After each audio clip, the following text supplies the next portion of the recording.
नमस्कार दोस्तों, स्वागत है आपका मूवी रिकैप पर, जहां हम आपको फिल्मों और वेब सीरीज की पूरी कहानी आसान और मजेदार अंदाज में सुनाते हैं। यहां आपको मिलेगा हर मूवी का डिटेल्ड रिकैप, ताकि आप कोई भी ट्विस्ट या सस्पेंस मिस ना करें। तो तैयार हो जाइए, क्योंकि कहानियों की ये दुनिया आपको हर बार कुछ नया अनुभव करवाएगी।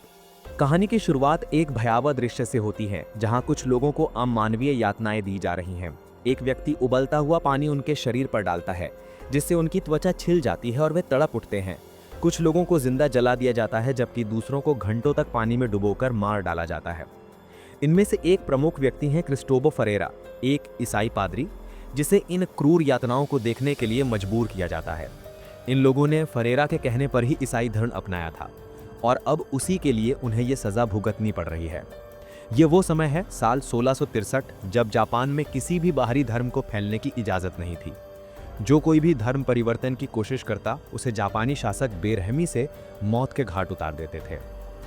इस दौर में जापानी शासकों ने ईसाई धर्म के प्रचार को रोकने के लिए एक क्रूर तरीका अपनाया था। लोगों को जीसस क्राइस्ट की तस्वीर पर पैर रखने को कहा जाता था। जो ऐसा कर देते, उनकी जान बख्श दी जाती थी, लेकिन जो इसका विरोध करते, उन्हें भयानक यातनाएं देकर मार डाला जाता था। ये दृश्य उस समय की क्रूरता और धार्मिक असहिष्णुता को दर्शाता है, जहां विश्वास की कीमत जान से चुकानी पड़ती थी। कहानी कुछ साल आगे बढ़ती है और अब हम दो युवा पादरियों सेबेस्टियो रॉड्रिग्स और फ्रांसिस्को गार्पे से मिलते हैं, जो फरेरा के शिष्य हैं। एक दिन एक इटालियन पादरी उन्हें एक पत्र दिखाता है, जो फरेरा ने जापान से भेजा था। पत्र में लिखा है कि फरेरा ने ईसाई धर्म छोड़कर बौद्ध धर्म अपना लिया है।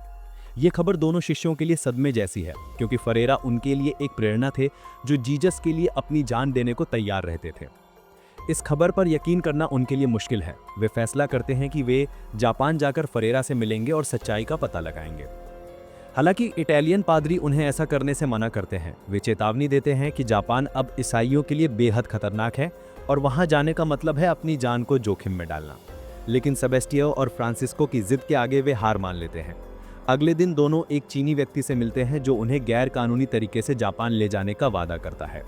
उनके साथ एक जापानी व्यक्ति किचिरो भी जाता है, जो एक शराबी और टूटा हुआ इंसान है। किचिरो का परिवार भी ईसाई धर्म अपनाने की वजह से जापानी शासकों द्वारा जिंदा जला दिया गया था, और वो इस दुख को अपने दिल में दबाए हुए हैं। कई दिनों की खतरनाक समुद्री यात्रा के बाद तीनों जापान पहुंचते हैं। किचिरो चुपके से पानी में उतरता है और दोनों पादरियों को अपने पीछे आने का इशारा करता है, लेकिन अचानक वो अंधेरे में गायब हो जाता है। सेबेस्टियो और फ्रांसिस्को को लगता है कि किचिरो ने उन्हें धोखा दे दिया। तभी कुछ जापानी लोग मशाले लेकर उनके पास आते हैं और उन्हें बताते हैं कि वे जापान में हैं, लेकिन ये जगह उनके लिए सुरक्षित नहीं है। वे उन्हें जल्दी से एक सुरक्षित ठिकाने की ओर ले जाते हैं। रास्ते में एक बुजुर्ग व्यक्ति उन्हें बताता है कि जापान में अब पहले से भी ज़्यादा ईसाइयों का दमन हो रहा है। लोग छिपकर जीसस की प्रार्थना करते हैं और धर्म से जुड़ी हर चीज़, जैसे तस्वीरें और क्रॉस, को गुप्त रूप से छिपाते हैं। सेबेस्टियो को ये देखकर आश्चर्य होता है कि इतने खतरे के बावजूद ये लोग अपने विश्वास को कैसे जिंदा रखे हुए हैं। गांव वाले उन्हें बताते हैं कि ईसाई धर्म की मुखबिरी करने वाले को 100 चांदी के सिक्के और किसी पादरी की खबर देने वाले को 300 सिक्के का इनाम मिलता है। ये सुनकर सेबेस्टियो को खतरे का अंदाजा होता है, लेकिन वो और फ्रांसिस्को दूसरे गांवों में जाकर वहां के ईसाइयों का हौसला बढ़ाने का फैसला करते हैं। वे फरेरा के बारे में भी पूछताछ करते हैं, लेकिन गाँव में किसी को उनके बारे में कोई जानकारी नहीं है। अगले दिन गांव वाले दोनों पादरियों को एक झोपड़ी में ले जाते हैं, जहां एक गुप्त कमरा है। उन्हें सख्त हिदायत दी जाती है कि दरवाज़ा तभी खोलना जब 2 बार खटखटाने का सिग्नल मिले, वरना किसी भी हालत में बाहर नहीं निकलना है। सेबेस्टियो और फ्रांसिस्को कई दिनों तक उस गुप्त कमरे में छिपे रहते हैं। इस दौरान फ्रांसिस्को का धैर्य जवाब देने लगता है। वो गुस्से में कहता है कि ये लोग डर के मारे जी नहीं रहे और फरेरा के बारे में भी कोई सुराग नहीं है। वो किचिरो पर भी भरोसा नहीं करता, जो उन्हें जापान लाने के बाद गायब हो गया था। सेबेस्टियो से समझाता है कि इन लोगों का उनके अलावा कोई सहारा नहीं है, और अगर वे हिम्मत हार गए तो ये लोग अपने विश्वास को खो देंगे। वो किचिरो को नागासाकी भेजकर फरेरा के बारे में जानकारी लाने को कहता है, लेकिन फ्रांसिस्को को ये विचार पसंद नहीं आता।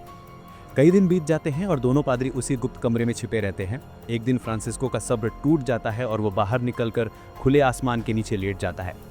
सेबेस्टियो भी उसके साथ जाता है, लेकिन तभी फ्रांसिस्को की नज़र कुछ लोगों पर पड़ती है, जो उन्हें देख लेते हैं।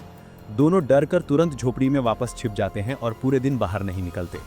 शाम को उन्हें बाहर से कुछ लोगों की आवाज़ें सुनाई देती हैं, जो उन्हें बाहर आने को कह रहे हैं, लेकिन सिग्नल न मिलने के कारण वे बाहर नहीं जाते।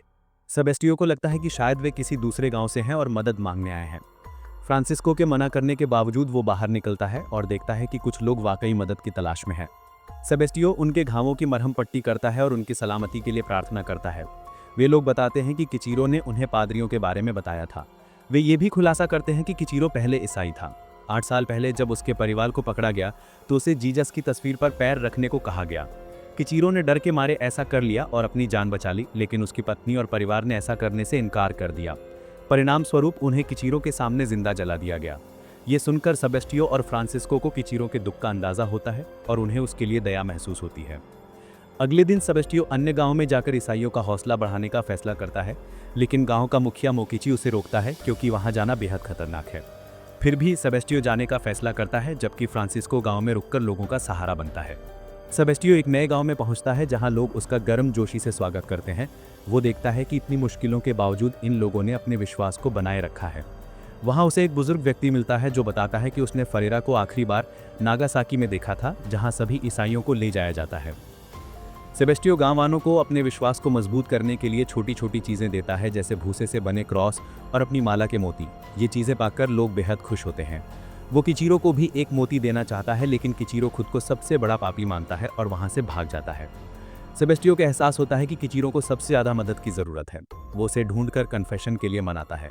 किचीरो रोते हुए अपने पाप और दुख बयान करता है, जिससे पता चलता है कि वो सालों से अपने अंदर गहरे दर्द को दबाए हुए था। इधर कहानी एक नया मोड़ लेती है। जापानी सैनिक एक बुजुर्ग व्यक्ति को पकड़ लेते हैं जो गांव में ईसाइयों को ढूंढने का काम करते हैं। वे कहते हैं कि उन्हें छिपे हुए ईसाइयों की खबर चाहिए, वरना वे 3 लोगों को अपने साथ ले जाएंगे। वो सैनिक चांदी के सिक्के दिखाकर लालच देता है। रात में गांव वाले इकट्ठा होते हैं और कहते हैं कि वे अपनी जान दे देंगे, लेकिन पादरियों को कुछ नहीं होने देंगे। सेबेस्टियो समझता है कि अगर वो रुका तो गांव वाले एक एक करके मारे जाएंगे। वो किचीरो के गांव जाने का फैसला करता है, लेकिन कुछ लोग उसे रोकते हैं क्योंकि इससे उनकी जान को और खतरा हो सकता है। इस बात को लेकर गांव वालों में बहस छिड़ जाती है। एक व्यक्ति खुद को बलिदान करने के लिए आगे बढ़ता है और बाकी लोग किचीरो पर दबाव डालते हैं कि वो भी ऐसा करे। किचीरो पहले मना करता है, लेकिन आखिरकार दबाव में आकर मान जाता है। अगले दिन पादरियों को सुरक्षित जगह भेजने की तैयारी होती है। मोकिची और 4 अन्य लोग अपनी जान देने को तैयार हैं, लेकिन मोकिची चिंता जताता है कि अगर सैनिकों ने फिर भी गांव वालों को नहीं छोड़ा तो क्या होगा। सेबेस्टियो कहता है कि जो कहा जाए वो करें, क्योंकि ईश्वर उन्हें माफ कर देगा। लेकिन फ्रांसिस्को उसे रोकता है और कहता है कि ये ईश्वर की नज़र में गलत होगा। जापानी सैनिक वापस आते हैं और जीसस की तस्वीर पर पैर रखने को कहते हैं। सेबेस्टियो छिपकर ये सब देखता है। 4 लोग डर के मारे तस्वीर पर पैर रख देते हैं, लेकिन सैनिक संतुष्ट नहीं होते। वे क्रॉस निकालकर उस पर थूकने को कहते हैं ताकि लोग साबित करें कि वे ईसाई नहीं हैं। किचीरो डर के मारे ऐसा करता है और उसे छोड़ दिया जाता है, लेकिन बाकी लोग ऐसा करने से मना कर देते हैं। सैनिक उन्हें एक बड़े क्रॉस पर लटकाकर समुद्र के किनारे छोड़ देते हैं। जैसे जैसे समय बीतता है, समुद्र की लहरें ऊंची होती जाती हैं और हर लहर उनके शरीर पर कोड़ों की तरह प्रहार करती है। धीरे धीरे उनकी सांसें थम जाती हैं और वे दम तोड़ देते हैं। सबसे पहले उस बुजुर्ग व्यक्ति की डूबने से मौत हो जाती है, जिसे लहरें बार बार टक्कर मारती हैं। वह दर्द से कराहते हुए दम तोड़ देता है। इसके बाद दूसरा व्यक्ति भी यातनाओं को ज्यादा देर सहन नहीं कर पाता और उसकी भी मृत्यु हो जाती है। अब केवल मोकिची बचा था, जो अगले 4 दिनों तक उसी क्रॉस पर लटका रहा। भूख और प्यास ने उसके शरीर को पूरी तरह जकड़ लिया था। उसका शरीर अब हिलने डुलने की हालत में नहीं था और अंततः उसकी भी मृत्यु हो जाती है। जापानी शासकों ने यह सुनिश्चित किया कि कोई भी ईसाई रीति से अंतिम संस्कार ना कर सके, इसलिए मोकिची के शव को जला दिया जाता है। ये सब सेबेस्टियो और फ्रांसिस्को अपनी आंखों से देखते हैं, जो उनके लिए जीवित नरक का अनुभव बन जाता है। सेबेस्टियो का मन पूरी तरह टूट चुका है। उसे हमेशा सिखाया गया था कि कोई भी बलिदान व्यर्थ नहीं जाता और जीसस मरने वालों की प्रार्थनाएं सुनते हैं। लेकिन अब वह खुद से सवाल पूछने को मजबूर है, क्या जीसस को इन लोगों की चीखें सुनाई देती हैं? क्या वह उनके दर्द को महसूस करते हैं? वह अपने विश्वास पर सवाल उठाने लगता है। दूसरी ओर फ्रांसिस्को को अपनी असहायता पर गुस्सा और शर्मिंदगी महसूस होती है। वह सेबेस्टियो से कहता है, हमें अब वापस लौट जाना चाहिए, वरना और भी गांव वाले मारे जाएंगे। लेकिन सेबेस्टियो का इरादा अटल है। वह फेरेरा को ढूंढे बिना जापान से नहीं लौटेगा। दोनों के बीच मतभेद गहरा जाते हैं और वे अलग हो जाते हैं। सेबेस्टियो अकेले किचीरो के गांव की ओर निकल पड़ता है। किचीरो के गांव पहुंचकर सेबेस्टियो को एक वीरान और जला हुआ दृश्य दिखता है। पूरा गांव राख में तब्दील हो चुका है और वहां अब कोई नहीं बचा। उसने हर कोने में लोगों को ढूंढने की कोशिश की, लेकिन उसे कोई नहीं मिला। थकान, भूख और निराशा में वह वहीं जमीन पर लेटकर सो जाता है। अगली सुबह जब उसकी आंख खुलती है तो वह अपने सामने एक छोटी सी आग जलती देखता है। कमजोरी के कारण वह चक्कर खाकर गिर पड़ता है। तभी किचीरो प्रकट होता है और उसे उठाकर गांव से दूर एक सुरक्षित गुफा में ले जाता है। किचीरो उसे खाने के लिए कुछ देता है, लेकिन सेबेस्टियो उससे कुछ भी लेने से इनकार कर देता है। वह किचीरो को नीच और विश्वासघाती मानता है, क्योंकि उसने जीसस की तस्वीर पर पैर रखकर ईश्वर का अपमान किया था। किचीरो उसे चेतावनी देता है कि यहाँ से चले जाओ, तुम्हारी जान को खतरा है, लेकिन सेबेस्टियो उसकी बात अनसुनी कर अपने मिशन पर आगे बढ़ता है। जल्द ही प्यास के कारण सेबेस्टियो को फिर से चक्कर आने लगते हैं। वह चलने में असमर्थ हो जाता है। किचीरो उसके लिए पानी लेने जाता है, लेकिन लौटते वक्त वह सारा पानी गिरा देता है। पास में एक नदी थी जहाँ किचीरो उसे ले जाता है। सेबेस्टियो ढेर सारा पानी पीता है और नदी में अपना चेहरा देखता है। अपनी दयनीय हालत, गंदे कपड़े, उलझे बाल और थके हुए चेहरे को देखकर वह पागलों की तरह हंसने लगता है, जैसे उसका दिमाग अब इस बोझ को और नहीं सह सकता। लेकिन तभी उसे एक और धोखा मिलता है। जापानी सैनिक उसे चारों ओर से घेर लेते हैं। किचीरो ने फिर से उसकी मुखबरी कर दी थी और बदले में उसे चांदी के सिक्के मिले। किचीरो नाटक करता है जैसे उसे कुछ पता ही नहीं, लेकिन सेबेस्टियो उसकी सच्चाई जान चुका था। वह गुस्से और निराशा से भर जाता है, लेकिन अब वह कुछ नहीं कर सकता। सेबेस्टियो को अन्य कैदियों के साथ एक गंदे अंधेरे पिंजरे में बिठाया जाता है। उनके शांत चेहरों को देखकर वह गुस्से में पूछता है, तुम लोग इतने शांत कैसे हो? क्या तुम्हें अपनी जान की परवाह नहीं? लेकिन कोई जवाब नहीं देता। वे मानते थे कि ईश्वर के लिए बलिदान देने से उन्हें स्वर्ग में जगह मिलेगी। तभी इंक्विजिटर इनोकियो आता है, जो जापानी सैनिकों का नेता था। वह सेबेस्टियो को छोड़कर बाकी कैदियों को ले जाने का आदेश देता है। वह सेबेस्टियो से कहता है, हम तुमसे नफरत नहीं करते, बस इतना समझ लो कि जापान में तुम्हारे जीसस के लिए कोई जगह नहीं है। अगर तुमने मान लिया कि ईश्वर जैसी कोई चीज नहीं है तो हम तुम्हें छोड़ देंगे। सेबेस्टियो अपनी जान देना पसंद करता, लेकिन अपने विश्वास को कभी नहीं छोड़ता। इनोकियो ये अच्छी तरह जानता था। वह कहता है, हमने अपनी पुरानी गलतियों से सीखा है। तुम्हें मारने से तुम्हारा विश्वास और मजबूत होता है, लेकिन अगर तुम एक अच्छे पादरी हो तो इन बेचारे लोगों पर दया करो। तुम्हारे अहंकार की वजह से इन्हें कितना दुख सहना पड़ रहा है। सेबेस्टियो को एक तंग पिंजरे में बंद कर दिया जाता है, जहां वह अकेले अपने विचारों से जूझता है। वहां एक व्यक्ति असानो उससे मिलने आता है, जो उसका अनुवादक बनने वाला था। वह उसे चेतावनी देता है, अगर तुमने अपना धर्म नहीं छोड़ा तो तुम्हें उल्टा लटकाकर खून की आखिरी बूंद तक निचोड़ लिया जाएगा। वह फेरेरा का जिक्र करता है, जिन्हें भी ऐसी ही यातनाएं दी गई थी, लेकिन उन्होंने अपना धर्म त्याग दिया और जापान में उनका एक परिवार है। इसके बाद सेबेस्टियो को बांधकर गांव में घुमाया जाता है। लोग उस पर पत्थर फेंकते हैं, गालियां देते हैं और उसे अपमानित करते हैं। ये सब उसके लिए असहनीय था, लेकिन वह चुप रहता है। फिर उसे इनोकियो के सामने लाया जाता है। इनोकियो उसकी हिम्मत से प्रभावित है, लेकिन कहता है, तुम्हारा धर्म पुर्तगाल और स्पेन में शायद सच हो, लेकिन जापान में ये बेकार है। जैसे एक पेड़ एक देश की मिट्टी में फलता फूलता है, वही पेड़ दूसरे देश में मुरझा जाता है। तुम्हारा धर्म जापान में नहीं पनप सकता। सेबेस्टियो इसका विरोध करता है। वह कहता है, जापान में कभी 3 लाख से ज्यादा ईसाई थे, लेकिन तुमने उन्हें मारा, टॉर्चर किया और जबरन धर्म बदलवाया। इनोकियो और बहस नहीं करना चाहता और उसे वापस पिंजरे में डाल देता है।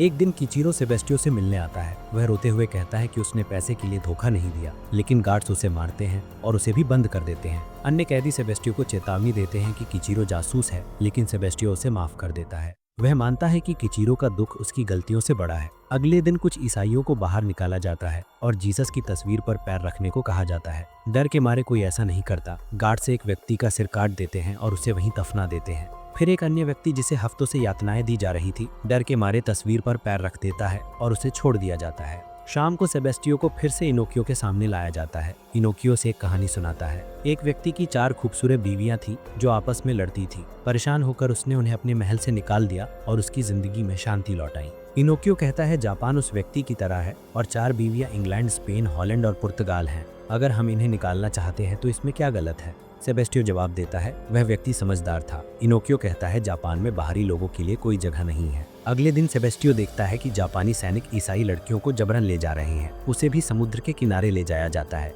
जहां उसे फ्रांसिस्को दिखता है, जिसे पकड़ लिया गया है। सैनिक लड़कियों के हाथ पैर बांधकर उन्हें गहरे पानी में फेंक देते हैं। फ्रांसिस्को से कहा जाता है कि अगर वह अपना धर्म त्याग दे तो उनकी जान बख्श दी जाएगी, लेकिन फ्रांसिस्को ऐसा नहीं करता। वह उनकी जान बचाने के लिए पानी में कूदता है, लेकिन सैनिक उसे भी डुबोकर मार देते हैं। सेबेस्टियो को यह सब दूर से देखने के लिए मजबूर किया जाता है। वह फूट फूट कर रोने लगता है और उसका विश्वास पूरी तरह डगमगा जाता है। असानो से ताने मारता है, तुम कैसे पादरी हो? अपने स्वार्थ के लिए इन मासूमों को मरने दे रहे हो। क्या यही तुम्हारा भगवान चाहता है? उस रात सेबेस्टियो की मानसिक स्थिति बिगड़ने लगती है। वह अपने विश्वास, अपने मिशन और जीसस की चुप्पी पर सवाल उठाने लगता है। अगले दिन उसे एक बौद्ध मंदिर में ले जाया जाता है, जहाँ उसे फेरेरा से मिलवाया जाता है। फेरेरा का रूप रंग पूरी तरह बदल चुका था। वह एक बौद्ध मंच बन चुके थे और उनके चेहरे पर एक अजीब सी खामोशी थी, जैसे उन्होंने बहुत कुछ सह लिया हो। सेबेस्टियो को अपनी आंखों पर यकीन नहीं होता। फेरेरा उससे बात करते हैं, लेकिन उनके जवाब उल्टे सीधे हैं। वे ऐसा दिखाने की कोशिश करते हैं कि वह जापान में खुश हैं। असानो फेरेरा से उस किताब के बारे में बताने को कहता है जिस पर वह काम कर रहे थे।